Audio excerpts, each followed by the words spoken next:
প্রচারে বেরিয়ে কাস্তে হাতে মাঠে ধান কাটছেন তৃণমূল প্রার্থী, সঙ্গে তৃণমূল বিধায়ক।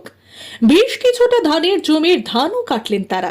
নির্বাচনী প্রচারে বেরিয়ে ভোটারদের মন কাড়তে কাস্তে নিয়ে মাঠে ধান কাটলেন আরামবাগ লোকসভা কেন্দ্রের তৃণমূল প্রার্থী মিতালি বাগ ও চন্দ্রকোনার তৃণমূল বিধায়ক অরূপ ধারা।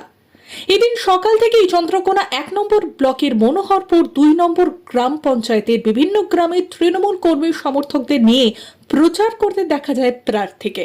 কখনো টোটোয় চড়ে প্রচার, আবার কখনো ছোট গাড়িতে চড়ে। প্রচারের সময় হঠাৎই মাঠে কৃষকদের সঙ্গে ধান কাটায় হাত লাগান তৃণমূল প্রার্থী মিতালি বাগ।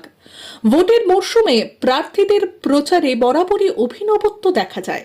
ভোটারদের মন কাড়তে প্রার্থীরা কখনো হেঁসেল থেকে সেলুন, আবার কখনো দাওয়ায় বসে পাত পেড়ে খেতে দেখা গিয়েছে জনসংযোগ স্থাপনে। আবার চাষের মরশুমের সাথে যদি নির্বাচন পড়ে যায়, এই সময় প্রার্থীদের কৃষকদের মন কাড়তে মাঠে নেমে চাষের কাজে হাত লাগাতে দেখা যায়। সোমবার চন্দ্রকোনার চাঁদুর গ্রামে ভোট প্রচারে গিয়ে মাঠে নেমে কাস্তে হাতে ধান কাটার মাধ্যমে কৃষকদের মন জয়ের চেষ্টা করলেন আরামবাগ লোকসভা কেন্দ্রের তৃণমূল প্রার্থী মিতালি বাগ। পশ্চিম মেদিনীপুর থেকে শান্তনু বর্ধনের রিপোর্ট, সুপারফাস্ট বাংলা। তৃণমূল প্রার্থী মিতালি বাগ থেকে মনোহরপুরে প্রচার করেছিলেন, সেখানে ধান কাটতে লক্ষ্য করা গেল। এর আগেও প্রার্থীকে মাঠে আলু করতে দেখা গিয়েছিল, কি বলবেন?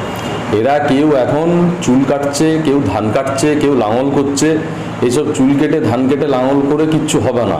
আজকেও 25,000 চাকরি বাতিল হয়েছে। যে চাকরিগুলো বিক্রি করেছে সেই টাকাগুলো কিভাবে ফেরত দেবে সেটা এরা ভাবুক।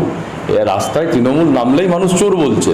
তো আজকের দিনে দাঁড়িয়ে এদের আর মানুষের কাছে যাওয়ার কোনো জায়গা নেই। অতএব এই চুল দাড়ি আর এই নোক আর এই ধান রুয়ে কিচ্ছু হবে না। এরকম ভোটে কি কোনো প্রভাব পড়বে? কখনো মাঠে নেমে আলু করেছে না? কোনো প্রভাবই পড়বে না। মানুষ এদেরকে চোর বলে জানে। বললাম তো যে আজকের দিনে যে চাকরিগুলো বিক্রি করেছে সেই টাকা কিভাবে ফেরত দেবে সেটা ভাবো। ভোটে আর কিছু নেই। 4টা জুন দেখতে পাবেন পশ্চিমবাংলার বুকে গেরুয়া ঝড় উঠছে। আপনার নাম? সুদীপ কুশারি, সম্পাদক, আরামবাগ সাংগঠনিক জেলা।